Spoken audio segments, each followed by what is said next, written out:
자, 잠깐만요. 저 지금 굉장히 불편한 이야기를 꺼내려고 합니다. 여러분, 요즘 언론이 이렇게 씁니다. 삼성전자 HBM4 세계 최초 양산 출하, SK하이닉스 수율 80에서 90%, 압도적 우위. 두 기사가 같은 날 나옵니다. 그러면 사람들은 이렇게 생각하죠. 그래서 누가 이기는 건데? 그런데 이 두 기사를 나란히 놓는 것 자체가 이미 틀렸습니다. 삼성의 수율과 SK의 수율은 완전히 다른 개념을 측정한 겁니다. 사과와 오렌지를 가격 비교하는 것과 같아요. 오늘 이걸 모르면 뉴스 볼 때마다 계속 헷갈리실 겁니다. 그리고 투자 판단도 산업 이해도 계속 반보씩 빗나가게 되죠. 그런데 더 중요한 게 있습니다. 이 수율 논쟁 뒤에 숨어있는 진짜 질문이 있거든요. 삼성과 SK 두 회사는 지금 완전히 다른 미래를 설계하고 있습니다. 같은 제품을 만들면서 전혀 다른 전쟁을 벌이고 있어요. 그 전쟁의 승자가 결정되는 시점이 2027년에서 2028년입니다. 그리고 그 결과는 두 회사의 주가만의 문제가 아닙니다.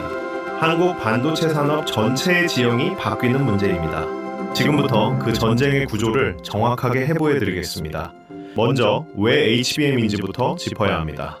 여러분, 인공지능이 대답 하나를 만들어낼 때 무슨 일이 벌어지는지 아시나요?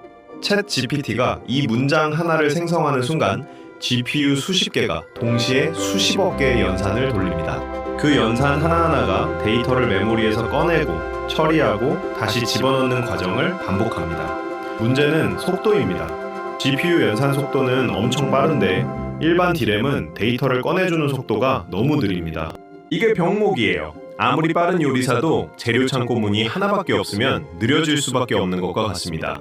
HBM은 그 창고 문을 수십 개로 늘린 겁니다. 일반 D램이 마트 계산대 하나라면 HBM은 셀프 계산대 30개를 동시에 돌리는 구조입니다. 인공지능은 무조건 이게 필요합니다. 선택이 아니에요. HBM 없이는 인공지능 서버를 만들 수 없습니다. 그래서 시장이 폭발하는 겁니다. 2026년 HBM 시장 규모는 480억에서 500억 달러, 우리 돈으로 약 70조 원입니다. 전체 D램 시장에서 HBM이 차지하는 비중이 2024년 20%에서 올해 30% 이상으로 급증했습니다. 그리고 2030년까지 연평균 68%씩 성장한다는 전망이 나옵니다. 이 70조 원짜리 시장의 룰을 누가 만드느냐, 그게 오늘의 핵심입니다. 그런데 이 시장의 제품 구조를 이해하려면 HBM이 어떻게 생겼는지 알아야 합니다. HBM은 D램 칩들을 층층이 쌓아 올린 구조입니다. 아파트처럼 생겼다고 보시면 돼요. 그 아파트의 가장 아래층, 즉 지하에 있는 게 바로 베이스 다이입니다. 베이스 다이는 위에 쌓인 D램 전체의 전력과 신호를 제어하는 두뇌 역할을 합니다. 이게 얼마나 정교하게 만들어지느냐에 따라 HBM 전체 성능이 결정됩니다. 그리고 바로 이 베이스 다이를 어떻게 만드느냐가 삼성과 SK가 완전히 갈라지는 지점입니다. 삼성은 이 베이스 다이를 자기 파운드리 4나노 공정으로 직접 만듭니다. D램도 자기가, 베이스 다이도 자기가, 패키징도 자기가, 전 공정을 내재화한 겁니다. SK하이닉스는 다릅니다. D램은 자기가 만들지만 베이스 다이는 TSMC의 12나노 공정에 외주를 줍니다. SK는 파운드리 공장이 없으니까요. 세계 최고 파운드리인 TSMC와 손을 잡은 겁니다. 이게 두 회사의 전략 DNA 차이입니다. 삼성은 혼자서 모든 걸 해결하는 독립군입니다. 모든 리스크를 자기가 짊어지는 대신 모든 통제권도 자기가 가져갑니다. SK는 최강의 파트너와 동맹을 맺은 연합군입니다. 각자가 잘하는 것에 집중하고 리스크를 나눕니다.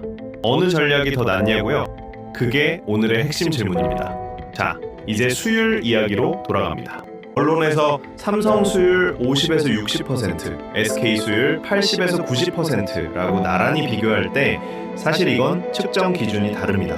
삼성이 말하는 50에서 60%는 일시 D램 단품 수율입니다. 웨이퍼 위에서 D램 칩을 깎아낼 때 양품으로 나오는 비율이에요. 삼성이 사용하는 일시 D램은 10나노급 6세대 초미세 공정입니다. 지구상에서 가장 어렵게 만드는 D램 중 하나예요. 그러니까 초기 수율이 낮게 나오는 건 당연합니다. 새로운 공정을 처음 돌릴 때는 늘 그렇습니다. SK하이닉스가 말하는 80에서 90%는 HBM 패키징 최종 수율입니다. D램 칩들을 쌓아서 완제품을 만들어냈을 때 양품으로 나오는 비율이에요. 그런데 SK가 사용하는 베이스 다이는 TSMC가 만듭니다. TSMC의 12나노 공정은 이미 수년간 안정화된 공정이에요. TSMC 수율 리스크는 SK가 아니라 TSMC가 짊어지는 구조입니다. 그러니까 삼성의 수율 숫자와 SK의 수율 숫자는 비교 대상이 아닙니다. 삼성은 초고난도 공정 전체를 자기가 책임지면서 측정한 숫자이고 SK는 어려운 부분을 파트너에게 넘기고 남은 부분을 측정한 숫자입니다. 비유를 들면 이렇습니다. 삼성은 산속에서 나무를 직접 베고 목재를 가공하고 가구까지 만들어서 완성품 품질을 말하는 겁니다. SK는 이미 가공된 목재를 사와서 조립만 하고 그 조립 품질을 말하는 겁니다. 당연히 SK의 완성품 불량률이 낮을 수밖에 없죠.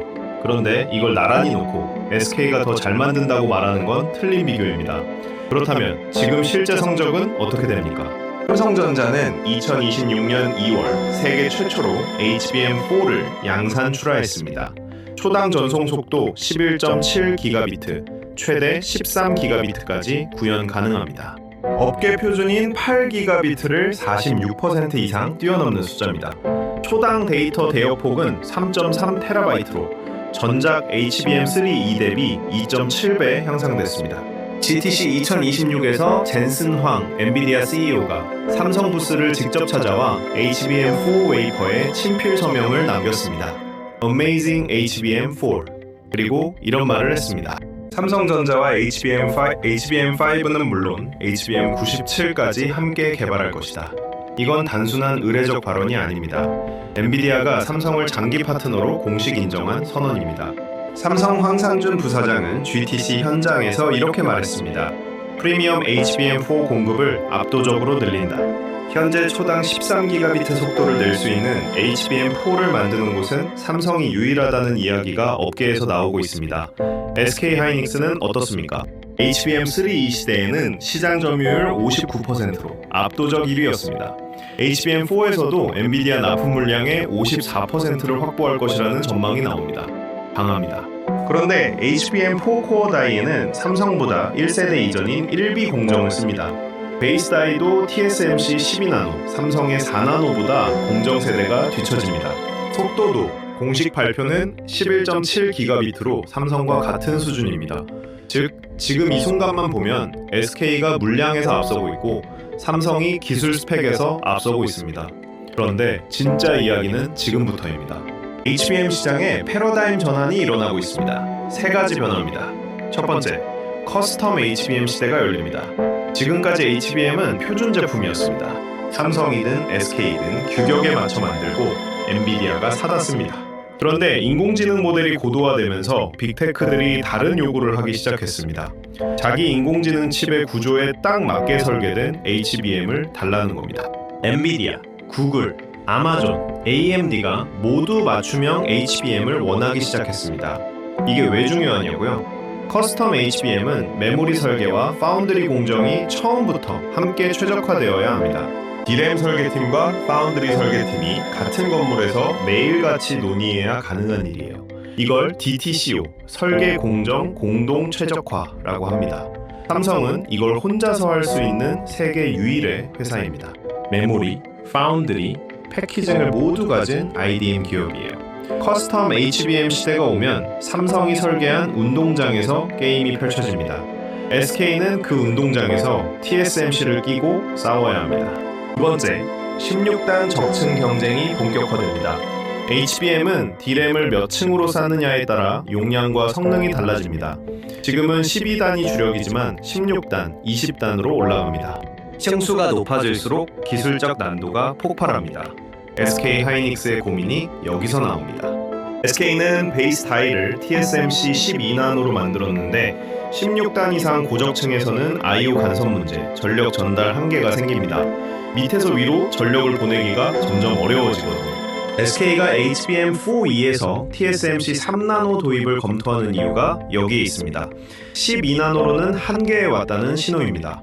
삼성은 이미 4나노를 쓰고 있고 HBM5부터는 2나노로 갑니다. 로드맵이 SK보다 한 세대씩 앞서 있습니다. 세 번째, 전쟁의 판이 엔비디아 밖으로 확장됩니다. 지금은 엔비디아가 HBM 수요의 대부분을 만들어냅니다. 그러니까 엔비디아 퀄 테스트를 통과하느냐가 전쟁의 전부였어요.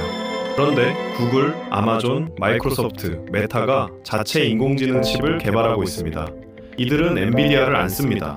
자기 칩에 맞는 HBM을 직접 설계하려 합니다. 이 비엔비디아 진영이 커질수록 삼성의 파운드리 연계, 커스텀 HBM 전략이 결정적 무기가 됩니다. AMD가 삼성전자를 HBM4 우선 공급 대상자로 계약하고 파운드리까지 협력 논의를 한 것도 같은 맥락입니다. 그렇다면 앞으로 어떻게 됩니까? 시나리오를 세 가지로 나눠드리겠습니다. 첫 번째는 SK 수성 시나리오입니다. SK 하이닉스가 HBM3E에서 쌓은 신뢰와 수율 안정성을 HBM4까지 이어가는 경우입니다. 엔비디아 루빈 플랫폼 공급에서 50% 이상 물량을 유지하고 HBM4E에서 TSMC 3나노를 성공적으로 도입해 기술 격차를 좁힙니다. 이 경우 2027년에서 2028년에도 SK가 시장 점유율 1위를 유지합니다. 수혜는 SK 하이닉스와 그 핵심 장비 파트너들에게 집중됩니다. 두 번째는 삼성 역전 시나리오입니다. 삼성의 일시 디램 수율이 연말 목표인 85% 수준까지 안정화되고 커스텀 HBM 시대가 예상보다 빨리 열리는 경우입니다. 엔비디아뿐 아니라 구글, 아마존, AMD 비엔비디아 진영에서 삼성의 파운드리 연계 원스톱 솔루션 수요가 폭발합니다. HBM4E에서 삼성이 16GB 속도를 앞세워 가격도 SK와 동등한 수준으로 올립니다. 이 경우 2027년에서 2028년 삼성 점유율이 40%를 향해 올라갑니다. 삼성전자 주가는 물론 삼성 파운드리 생태계 협력사들까지 동반 상승합니다. 세 번째는 공멸 리스크 시나리오입니다. 잊으면 안 됩니다. 두 회사가 합쳐서 70조 원을 투자하고 있습니다. 삼성과 SK 모두 생산량을 전년 대비 3배 이상 늘리겠다고 했습니다. 그런데 인공지능 투자에 균열이 생기면 어떻게 됩니까? 2000년 닷컴 버블 때 메모리 가격이 최고점 대비 90% 폭락했습니다. 2019년 슈퍼사이클 직후에도 디램 가격이 47% 급락했습니다. 이번이 다를 거라는 보장은 없습니다. 골드만삭스는 HBM 공급 과잉으로 2026년 가격이 10% 하락할 수 있다고 경고했습니다. 삼성과 SK 모두 호황기, 과잉 투자의 함정을 잘 알고 있어서 신중하게 접근하고 있지만 수요가 예상보다 빠르게 꺾이면 두 회사 모두 타격을 받습니다.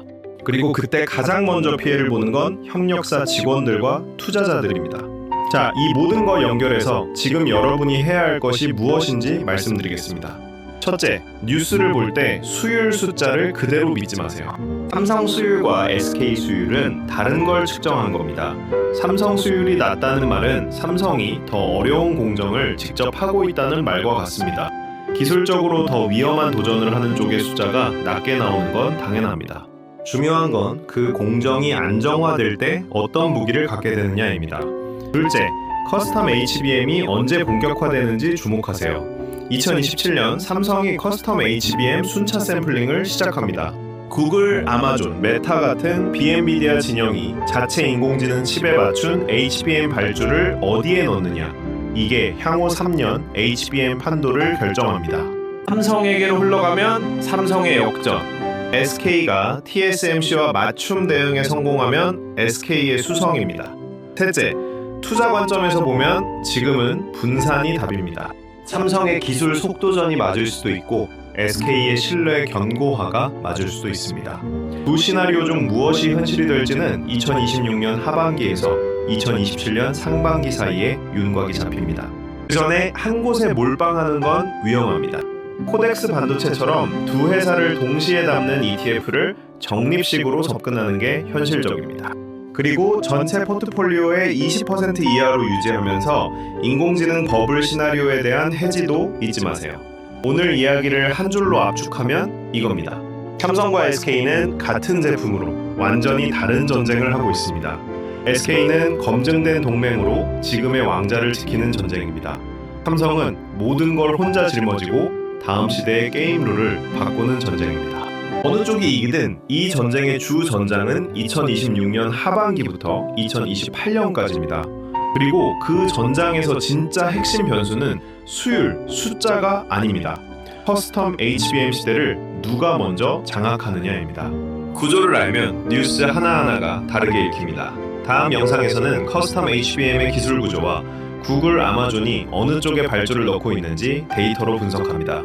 이건 HBM4E가 양산되는 2026년 하반기 전에 반드시 알아야 할 내용입니다. 구독과 좋아요 그리고 알림 설정 부탁드립니다. 저희 채널이 이 분석을 계속할 수 있는 유일한 방법입니다. 그리고 여러분께 하나만 묻겠습니다. 삼성의 독자 노선과 SK의 TSMC 동맹, 여러분은 어느 쪽이 2028년의 승자가 될 것이라고 생각하십니까? 가장 날카로운 분석 댓글은 다음 영상에서 직접 소개합니다. 오늘도 연결경제학과 함께 해주셔서 진심으로 감사합니다.